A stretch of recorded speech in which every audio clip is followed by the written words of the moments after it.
Ei, você, se olhe com mais amor. Prevenir é um ato de amor com você. Abrace essa causa, é mais que um toque, é mais que um ato de amor. Vamos juntas lutar, se prevenir é uma forma de amar. Tão linda. Olá, a nossa entrevistada de hoje tem 31 anos, é digital influencer e aos 28 anos descobriu que tinha câncer no colo do útero. Ela ficou em silêncio durante 2 anos porque queria ser mãe. E essa história você vai conhecer agora com ela, Débora Demazzutti. Débora, conta pra nós essa história, como é que tudo aconteceu. Eu sempre fui e sempre recomendo todas as mulheres a fazerem os exames de rotina, o preventivo, né? E eu, como toda mulher, fazia o meu preventivo e em um desses preventivos, em 2018, eu descobri uma lesão no colo do útero, o famoso NIC, né? Que as mulheres que já tiveram sabem. E nisso eu travei. Conversei com a médica, tudo, mas resolvi guardar pra mim. No ano seguinte, em 2019, eu voltei a fazer os meus exames de rotina, como sempre, e aí já identificou, dentro do próprio preventivo, identificou. Por que você quis esconder de todos? Na verdade, de 2018 para 2019, eu escondi porque eu, tipo assim, quis pra mim que aquilo ali não iria aumentar, vamos dizer assim, porque o NIC ele ainda não é considerado um câncer, ele ainda é uma lesão no colo do útero que pode vir a virar o câncer. Então, no início do primeiro ano, foi uma coisa minha, assim, eu falei, não vai aumentar, né, depois eu vejo isso. Tipo, não quis ter essa dor de cabeça. No primeiro ano ali, foi meio que algo que eu deixei pra lá. Você foi orientada a Sim, isso, que não era tão grave ainda.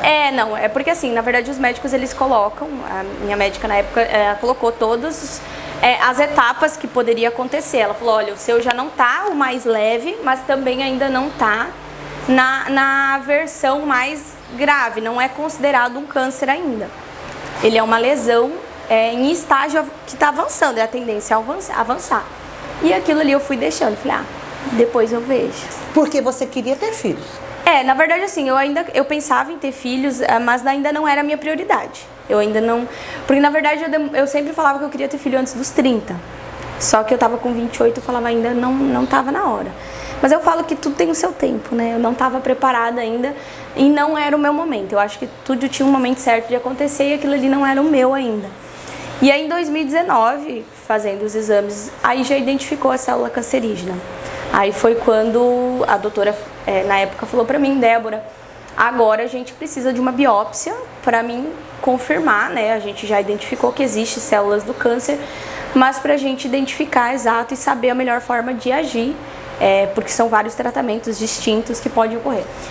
E aí, nesse meio tempo, eu fui perguntar pra ela, falei, doutora, tá, e quais são as ações que viriam a acontecer caso eu fizesse a biópsia, desse positivo?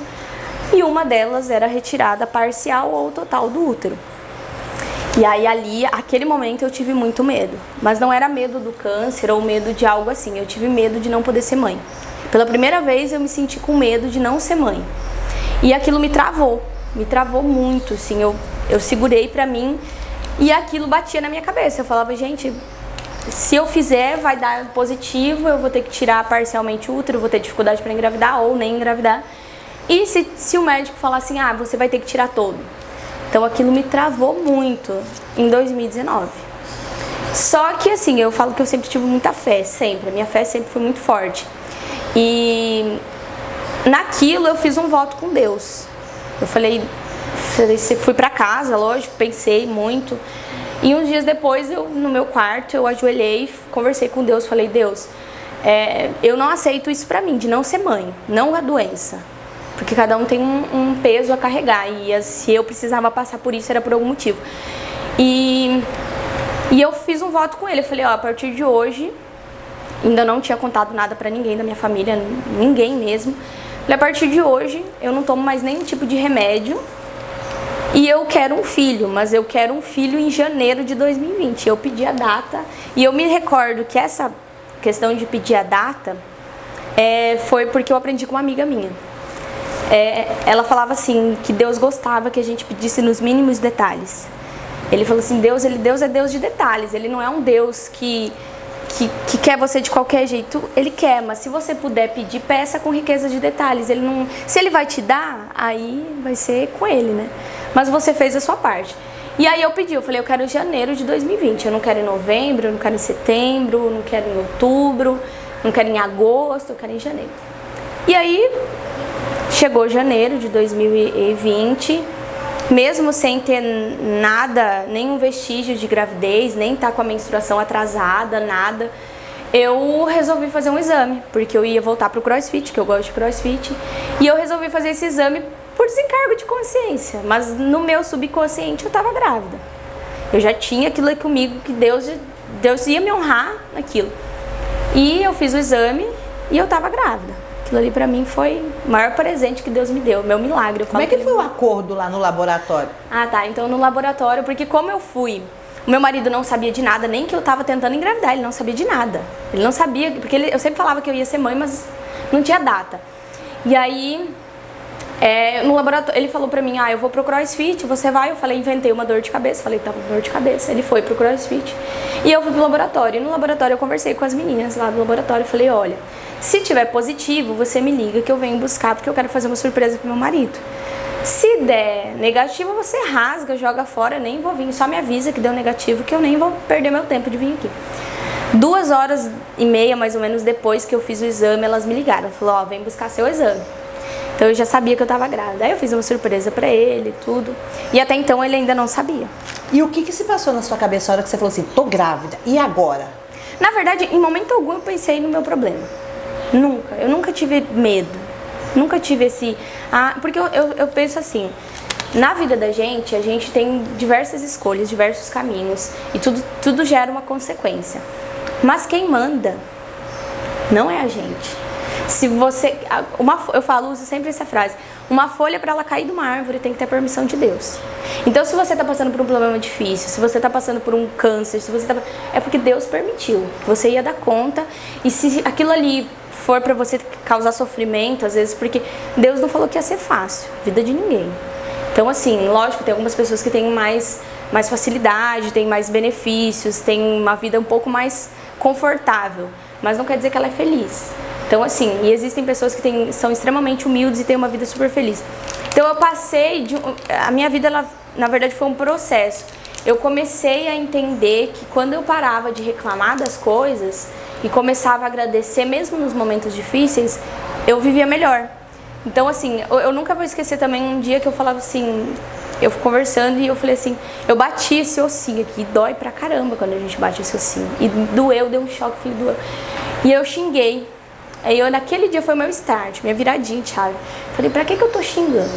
Eu podia ter quebrado, podia ter sido pior, porque não foi uma batidinha de quina, foi algo que podia ter machucado feio.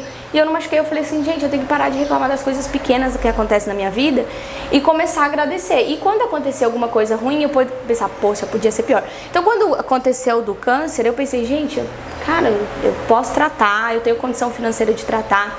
Tem gente que tá no leite de hospital já desenganado. Falei, então, não tá ruim pra mim. Não vou desesperar. Lógico, tem pessoas que entram em depressão, tem pessoas que têm uma dificuldade maior de aceitar quando vem um diagnóstico assim, ficam com medo. Eu não tive medo. Eu falo que eu tive medo de não engravidar, de não ter filho. Então eu tinha esse receio, principalmente porque eu sabia que meu esposo queria muito. E a gente já tava mais de 10 anos junto. Então a gente já tinha e eu sabia da vontade dele. Então o meu maior medo era esse. Então, assim, e aí você contou? Aí eu contei pra ele que eu tava grávida, tudo, foi assim, um êxtase. E aí eu fui pra fazer o meu pré-natal, até então eu não tinha contado pra pra família ele. Também? Você contou? Contei que tava grávida, tudo. Mas sem contar o problema? Não tinha contado o problema. Aí eu fui começar meu pré-natal. E na minha primeira consulta de pré-natal, a doutora, como eu fui com a médica que me acompanhava, ela falou, Débora, agora não tem pra onde correr. Agora a gente precisa contar porque é uma coisa mais delicada, é uma gravidez que às vezes vai precisar de um pouco mais de cuidado. Mas em momento algum eu tive medo de, tipo assim, da minha gravidez ser complicada. Porque, por isso que eu falo, eu confiei muito em Deus. Falei, se Deus me deu é porque Ele queria que eu tivesse. Ele me deu ainda no mês que eu pedi. Ele me honrou até no mês. Falei, Ele não ia tirar de mim. Eu tive descolamento de placenta no começo E eu tinha que viajar pra São Paulo com a Thaís, a minha amiga, né? E a nossa viagem... Cara, todo mundo falou, não vai. Eu falei, eu vou. Eu falei, onde eu chegar, eu sento. Eu fui com descolamento, a doutora não queria que eu fosse. Ela falou, Débora, não vai, porque você vai andar muito, então não é legal. Eu falei, não, eu vou. Meu marido foi comigo na época, ele foi comigo. Fui com descolamento de placenta, trabalhei até praticamente uma semana antes de eu ganhar. Então, assim, eu não parei minha vida por causa da gravidez e em nenhum momento eu tive medo de perder, porque eu sabia que tinha Deus que tinha me dado. E foi na época da pandemia. Foi. Perdi meu pai quando eu tava com 3 meses de gestação, então pra mim foi muito difícil, porque eu tive que ir pro Paraná às pressas, com 3 meses de gestação, com descolamento de placenta, assim. Então eu tava num momento bem delicado, então eu tive aquele baque emocional da perda do meu pai, foi bem complicado. E tanto que quando ele ficou 14 dias na UTI. Quando eu chegava na UTI, os médicos não queriam nem que eu subisse pra ver ele, porque ele falou, Débora, você tá gestante. E lá é uma área de contaminação muito forte, porque na UTI as pessoas estão com as doenças mais aguçadas. Não tinha Covid.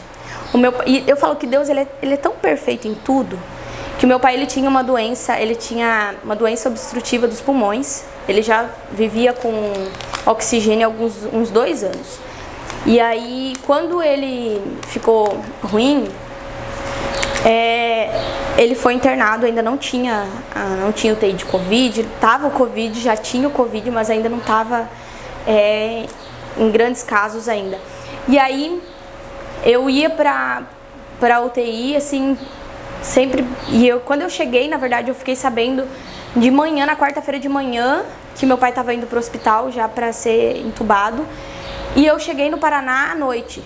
Tanto que eu desci no aeroporto em Curitiba, e a cidade da minha irmã, onde meu pai tava, era 200 e poucos quilômetros. E aí eu tinha que pegar um ônibus. E aí eu cheguei, era tipo meia-noite, 1h da manhã que eu cheguei em Curitiba. E o ônibus era só no outro dia cedo. O que meu cunhado fez? Meu cunhado pegou o carro, veio de encontro, e eu peguei um Uber e fui de encontro a ele. Então eu andei 100 quilômetros de Uber, e ele andou 100 e poucos quilômetros de carro pra mim poder chegar mais rápido para poder ver meu pai. Quando eu cheguei, ninguém tinha visitado ele. E eu cheguei e ele já estava entubado. Então ele já não ouvia, já não tinha nenhum contato com a gente. Então ele não sabia. Mas os médicos sempre, os psicólogos sempre falando, conversa com ele, porque ele está no subconsciente ouvindo. E assim, foi 14 dias de uma luta muito, muito forte. E você assim. contou pra ele que estava bem? Então, aí, meu pai era o único que falava que era menino. Ele sabia que eu estava grávida, mas ele era o único que falava que era menino. E eu sempre pedia muito pra Deus. Eu falava, Deus, não deixa Alice eu poder contar que era um menino. Não, aí eu fiz o meu ultrassom lá.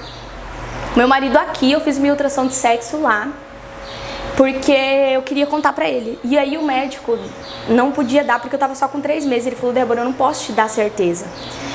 O médico do ultrassom, ele falou, Débora, eu não posso te dar certeza. Se eu te der, eu posso estar mentindo, posso cometer um erro. Aí eu contei a história do meu pai. Falei, meu pai tá na UTI. E eu preciso contar pra ele. Então eu quero que você me conte, mesmo que depois eu descubra que tá errado. Eu tenho a ciência. E aí o médico ficou comovido e falou, não, então eu vou te contar, é menino.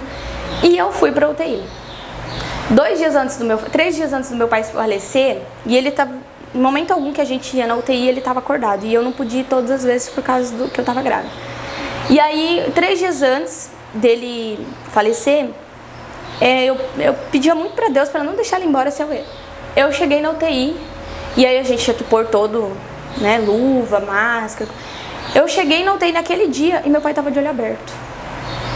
E o médico falou assim, olha, ele tá sedado, ele não tá ouvindo. E aí ele tava de olho aberto, assim, olhava pra gente, mas ele não conseguia falar porque tava entubado. E aí eu falei assim, ele falou, olha, ele tá com a sedação total, só que ele tá acordado. Então vocês podem conversar, se ele vai entender, eu não sei. E aí a gente perguntou alguma coisa pra ele, ele balançou a cabeça, respondendo a gente. E aí eu contei pra ele, consegui contar pra ele, falei, pai, ó, é um menino, não sei o quê, eu falei, o senhor... E aí a gente falou pra ele, falou, olha, a gente quer que o senhor esteja bem, se o senhor não tá bem, não quer que o senhor fique forçando estar com a gente. A gente sabe que o senhor tá cansado, tá numa luta muito difícil, até me emociona. E aí foi a parte mais difícil. Porque ali eu tive que me despedir dele. Eu sabia que ele estava se despedindo. Porque os médicos falaram assim, que mesmo com a sedação ele estava respondendo. Então eles falam, vocês acreditam em milagre? Então ele está acordado por milagre, porque ele está com a sedação total. E ele me ouviu, escorreu uma lágrima. E aí saiu todo mundo da UTI, porque o horário tinha dado, era só meia hora de visita. Foi numa segunda-feira. E aí eu lembro que todo mundo saiu da UTI e eu fiquei com ele. A minha irmã já tinha saído tudo pra conversar com o médico. E aí eu fiquei e ele balançava a cabeça que ele não queria que eu saísse. Eu falei, pai, eu tenho que ir porque o horário já deu. Mas amanhã eu tô de volta, fica tranquila, amanhã a gente tá de volta aqui. E aí ele balançava a cabeça que não. Aí eu lembro que eu falei que eu amava ele, que ele era tudo pra mim. E que eu ia voltar no dia seguinte. Aí no outro dia eu não pude entrar, deixei a minha madrasta e ele já não estava mais acordado. Ele já não estava mais acordado. E aí eles falaram pra minha irmã, falou, olha, na noite passada, na segunda-feira à noite, que eu tinha ido de manhã ver ele quase faleceu. Ela falou, olha, ele teve uma parada cardíaca, a gente conseguiu reanimar ele, mas, assim, olha... Aí o médico na terça-feira falou pra minha irmã, falou assim, ó, tem alguém que ele gostaria de se despedir, ele não pode. Porque assim, a UTI ela é movida muito pela fé. E os médicos falaram assim, a gente não acredita, mas pode ser que ele esteja esperando se despedir de alguém. E aí a minha irmã falou, olha, o meu irmão, ele tá com a esposa dele com 40 semanas de gestação lá no Mato Grosso e não tem como ele vir. Daí ele falou, o médico falou assim, ó, pede pra ele fazer um áudio, se despedindo do seu pai. Se tiver mais alguém que queira se despedir dele, aproveita que eu vou liberar a UTI pra você amanhã à tarde, você vem... Era na quarta-feira de manhã isso. À tarde pra você vir. E ele abriu a UTI pra minha irmã em um horário fora de visitação pra minha irmã poder mostrar os áudios que eles tinham me mandado.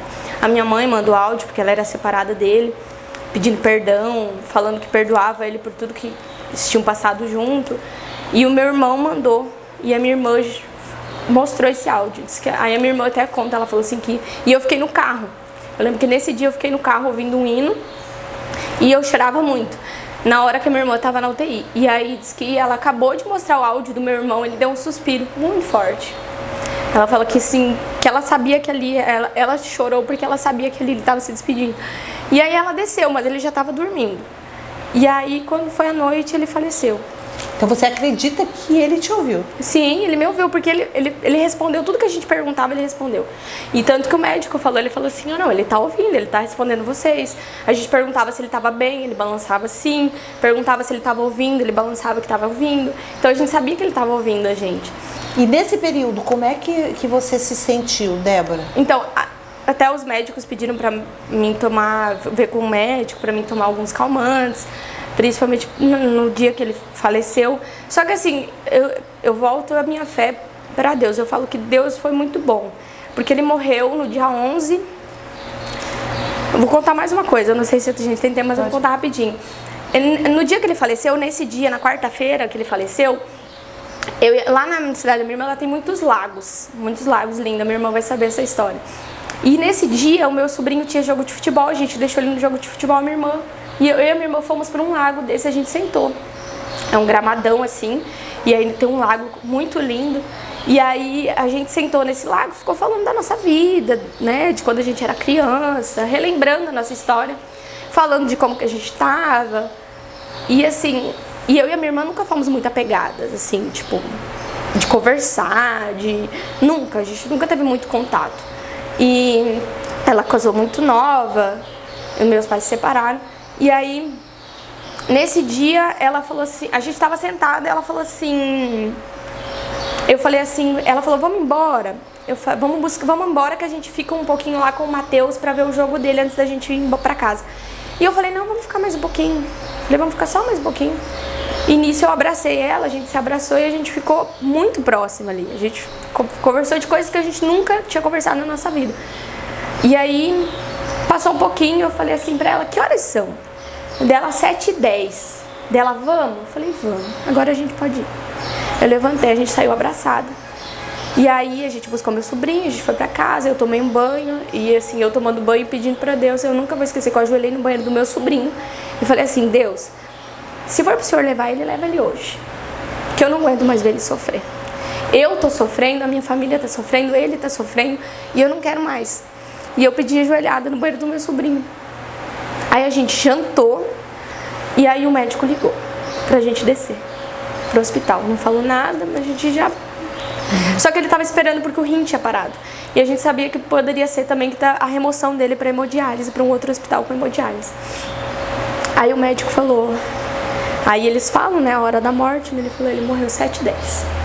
No horário que eu pedi a hora pra minha irmã, eu falei, agora a gente pode ir embora. Porque a gente tava lá no lago, e a minha ligação com a minha irmã, de lá pra cá, nunca foi tão forte. Não passa um dia que eu não converso com ela. Não passa um dia que eu não fale com ela. Então, assim, eu falo pra ela que o amor que o meu pai tinha por ela veio pra mim.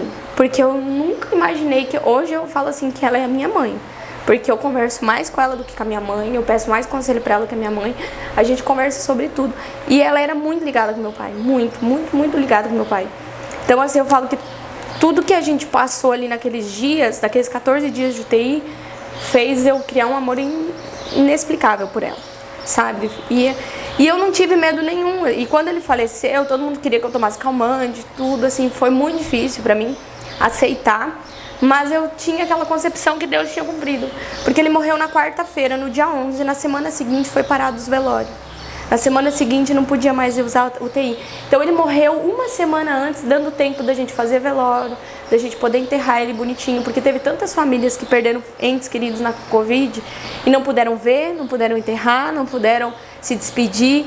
E eu falo que Deus, ele foi muito perfeito até nisso, sabe? E aí a sua gravidez, como é que foi de lá pra cá? Você teve muitos problemas ou foi uma tranquila? Porque não, assim, foi bem na pandemia também. Quais os medos que você teve, Débora? Na verdade, assim, como eu falei, a doença minha eu não pensei em momento algum. Eu não tive nenhum pensamento em relação à doença. Literalmente eu esqueci dela durante a minha gestação, porque a minha prioridade era meu filho. E eu não tive medo da Covid, porque assim, a gente tomava as medidas. Eu me cuidava ao máximo, mesmo a gente sabendo que poderia pegar. E eu tive o Valentim muito tranquila, a minha gestação foi muito tranquila, mesmo com a perda do meu pai, eu sempre tive muita tranquilidade, nunca passei... Tive, assim, um desconforto médico com a médica que me atendia na época, nos últimos 5 dias ali da gravidez, né, que eu tive um problema muito sério com a minha médica, eu tive que trocar de médico ali nos últimos dias já, então, assim... Foi a minha maior momento até na época, foi a Cissa, que faleceu. Foi ela que me deu suporte total, não tenho uma eterna gratidão por ela. Que eu falo que ela foi uma mulher de muita luz aqui na Terra. E a Laura, que foi a que me ajudou, porque eu não tinha ninguém da minha família na época do Covid, não tinha como vir ninguém, eu não tenho ninguém aqui da minha família. Literalmente era só eu e meu esposo. E assim... Eu falo que quando nasce um pai e uma mãe, nasce literalmente Deus. Quando nasce uma criança, nasce um pai e uma mãe, porque eu falo que eu aprendi tudo na prática, porque eu nunca tive ninguém para me ajudar. Agora sim, Débora. Nasceu o Valentim perfeito e agora era a hora de cuidar da doença. Então, na verdade, assim, quando ele nasceu, eu tive que esperar 2 meses, porque era um protocolo, como eu sempre planejei o parto normal, mas como eu falei, na última semana ele teve umas intercorrências, eu tive que mudar de médica e acabei fazendo uma cesárea com a doutora, até com a doutora Wilza, que também passou por eu falo que ela foi também um anjo na minha vida, e aí eu ganhei, a doutora Wilza, como ela já teve uma experiência com isso, ela falou, Débora, vamos esperar 2 meses, que é pra ter a cicatrização, pra você, né, o útero voltar ao normal um pouco, e você vai fazer a biópsia. Me deu todo o encaminhamento, eu fui para Cuiabá, no Hospital do Câncer, fiz, por isso que eu ajudo a causa do Hospital do Câncer, assim, com o coração muito grato, porque só quem precisou já do Hospital do Câncer, ou quem tem algum ente que usa, sabe da importância que aquele hospital tem para nossa cidade, para nossa região, para o Brasil. E é muito triste, é um hospital muito triste mesmo, de coração. E aí, assim, eu fiz a biópsia em novembro, eu ganhei o Valentim dia 16 de setembro, em novembro eu fiz a biópsia e tinha que esperar o prazo de 30 dias ali, 40 dias para chegar o resultado. Só que aí quando chegou o resultado, em dezembro, uma época de final do ano muito difícil, os médicos que poderiam ler a minha biópsia estavam com Covid, do Hospital do Câncer. Então, assim, e aí a única pessoa que eu tinha para recorrer não estava na cidade, que era a doutora Wilson na época, mas ela falou assim que, olha, ela também não poderia fazer muita coisa porque era legal que o médico que lesse já me desse o encaminhamento do qual seria o protocolo após. Aí eu mandei pra minha irmã, tava assim, no e-mail já o resultado, e eu não sabia. Eu falei, olha, mandei pra minha irmã, como a gente tava muito ligado. Falei, ó, manda pro seu médico aí, vê o que ele fala, e aí a gente vai saber o que fazer. Quando ela mandou pra ele, ele pediu pra mim ir pra lá. Ele falou, ó, pede pra ela vir, porque provavelmente a gente vai operar. E aí a gente conversa, eu examino ela certinho, e a gente vê, faz os exames que precisar. Mas baseado na biópsia, ela precisava operar, o câncer era confirmado. E aí eu fui em janeiro, né? Esperei passar os finais de ano. Neste momento que você recebeu, qual foi a sua reação? Eu falo assim, eu falo que, na verdade, assim, eu já tinha meu filho, então eu estava realizada como mulher, então pra mim eu falava assim, que o que Deus mandasse eu ia aceitar. Se fosse pra mim enfrentar uma quimioterapia, eu ia enfrentar, se fosse pra mim enfrentar uma rádio, eu ia, se fosse pra mim precisar... o meu milagre ele já tinha me dado, então assim, pra que eu ia reclamar? Se o que eu tinha pedido pra ele já tinha me dado. Então assim, eu realmente não tive muita preocupação. E eu falo assim, eu sempre pensei assim, eu falava, eu tenho condição financeira. Eu tava indo pra lá fazer uma cirurgia, tudo particular, eu fiz tudo particular. E quem não tem? Então assim, eu não tinha que preocupar comigo. Não adiantava eu me desesperar, porque não tinha o que fazer. Eu tinha que esperar, ir lá, fazer a consulta, ver o que era. E assim, muito triste era para as pessoas, eu me colocava no lugar das pessoas que não tinham a mesma condição que eu. Falei assim, que não tinham para quem recorrer se precisasse. Então assim, eu lembrava do Hospital do Câncer, eu falava, gente, tinha tanta gente lá no dia que eu fui, tanta senhorinha e sozinha, sabe? Que eu falava, meu Deus. Falei assim, se eu tivesse uma avó, uma mãe que tivesse, eu jamais deixaria estar lá sozinha. E eu sabia que às vezes estavam lá sozinha, porque o filho às vezes precisava estar trabalhando, não tinha como estar. Mas eu pensava assim, gente, e os que estão aqui e o filho não quer vir, ou a nora não quer vir, ou ninguém quer vir da família pelo desgaste, pelo cansativo que é. Então assim, vinha mil e uma coisa na minha cabeça, então eu nunca me preocupei muito. E aí eu fui pro Sul, fui muito bem atendida, o doutor me acompanha até hoje. Sim, a gente conversou numa semana, na semana seguinte já era a cirurgia. Eu falo que a minha cirurgia foi tão tranquila que eu não me lembro de nada. Eu lembro de estar conversando com ele porque foi a mesma anestesia que eu tive pra cesárea, então ele só me avisou e falou, ó, Débora, a anestesia é a mesma da cesárea, então você vai ficar na posição, me explicou certinho, e aí eu acordei no quarto, então eu não tive dor, não tive nenhuma intervenção muito grande ali Fiquei quase 40 dias no Sul ainda, esperando a cicatrização. Então, não foi invasiva, foi uma cirurgia bem tranquila. E o procedimento, você não teve que fazer químio, não teve que fazer nada? Não, porque acontece, quando ele fez a retirada do útero, ele já manda automaticamente para fazer a biópsia ao redor dele todinho. Ele fez todo o contorno do útero, ele fez a biópsia. Ele falou, a gente vai fazer porque se tiver algum vestígio de célula cancerígena em volta, pode ser que ele tenha ramificado e saído fora, tá em outro órgão, nas trompas, e aí a gente precisa fazer uma quimio, uma rádio para controlar e para reduzir, para eliminar de vez essas células, para matar elas.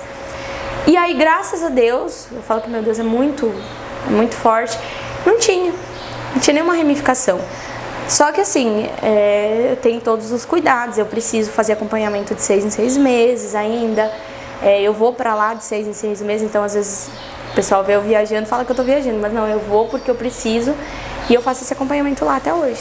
Débora, a gente percebeu que você sempre foi muito otimista e com muita fé, mas qual foi o momento mais difícil e o momento mais gratificante de todo esse período? Na verdade, assim, o mais difícil foi contar pra minha família, porque aí eles acabam sofrendo mais do que a gente. Pelo menos pra mim. Porque quando eu falo que o câncer, seja ele de mama, de útero, independente da região, ele não pega só você. O câncer, ele pega a família, ele pega as pessoas que te amam. E normalmente ele pega de surpresa. Ele não avisa. Então, assim, e aí você vê as pessoas que você ama sofrendo. E eu falo que eu tava muito tranquila, eu sempre tive muito tranquila, porque eu sempre quis um filho, então Deus tinha me dado. Só que assim, a gente via a preocupação das pessoas que amavam a gente, falava assim, eu não quero. E aí você tem que ser forte pelo outro. Mas eu falo que hoje, o momento mais difícil de todos, realmente foi na hora que eu precisei contar para as pessoas que eu amava, porque eu sabia que elas tinham mais preocupação do que eu tava muito tranquila. mas elas tinham uma preocupação muito forte. E assim, em relação ao tratamento, o mais gratificante, eu falo que não é nem o tratamento em si o meu problema, é às vezes eu poder ajudar outras pessoas, porque eu não divido muito a minha história, mas as pessoas que eu conheço, às vezes, várias pessoas, quando eu contei nas redes sociais, várias pessoas vieram com nick, pessoas conhecidas da sociedade. Débora, eu tô com nick 13, eu tô morrendo de medo. Entendeu? Então, assim, você poder explicar para as pessoas que não adianta, que nenhuma folha cai da árvore sem Deus permitir. Então, se você tiver que passar por algo muito difícil, você vai passar. É aquela velha historinha. Você pede força para Deus, Ele não vai te dar força. Ele vai te dar uma situação muito difícil para você criar força e ver que você é forte o suficiente. Então, Deus ele não quer nada, não vai te dar nada de mão beijada. Ele vai fazer você passar por uma situação que Ele vai te mostrar que você é forte. Ele vai te mostrar que você tem que ter fé. Então, Ele vai testar a sua fé na dificuldade. Ele não vai testar a sua fé no dia a dia. Deus, Ele testa a fé da gente na dificuldade, no momento difícil. Agora sim, Débora, o que mudou na sua vida? Quem era a Débora antes de saber do câncer e a Débora depois de receber o resultado e de ter o filho? A minha fé ela aumentou muito. Eu falo que a minha fé só multiplicou milhões e milhões de vezes, mas não é só pela fé. Eu acho que eu fiquei mais humilde. Humilde que eu falo assim, é pensar sempre no próximo. Hoje tipo assim, quando eu falo assim, até quando eu gasto dinheiro, eu falo que a gente gasta dinheiro às vezes superfluamente. A gente trabalha pra isso. Mas às vezes eu paro e penso e falo, Deus, né? Às vezes o que eu tô comprando aqui poderia ser algo que tá faltando pra outra pessoa. Então hoje eu penso em ajudar mais. Então eu sempre falo, até mesmo fiz a live do Hospital do Câncer, eu falo, gente, o que eu puder fazer, principalmente pro Hospital do Câncer, pro LAC, pro Lar do Idoso, eu faço, porque a gente precisa ser... Fala que quando a gente dá, e não falo em dinheiro, eu falo dar em ação, dar em amor, dar em carinho, dar em uma oração, de ajoelhar em casa e você orar por alguém e falar assim, Deus, cuida daquela pessoa. Quando eu vejo alguma reportagem muito triste na TV, na internet, então assim, eu aprendi que a gente precisa ser mais humano, entendeu? É desejar pro próximo o que a gente queria pra gente. Então eu penso mais no próximo. Eu acho que isso que eu vejo que melhorou mais em mim. E a minha fé que aumentou muito. Eu falo que a minha fé multiplicou milhões e milhões de vezes. Hoje, se você tivesse que ainda fazer um pedido para Deus, né? Porque você disse que agradece muito. Qual seria, Débora?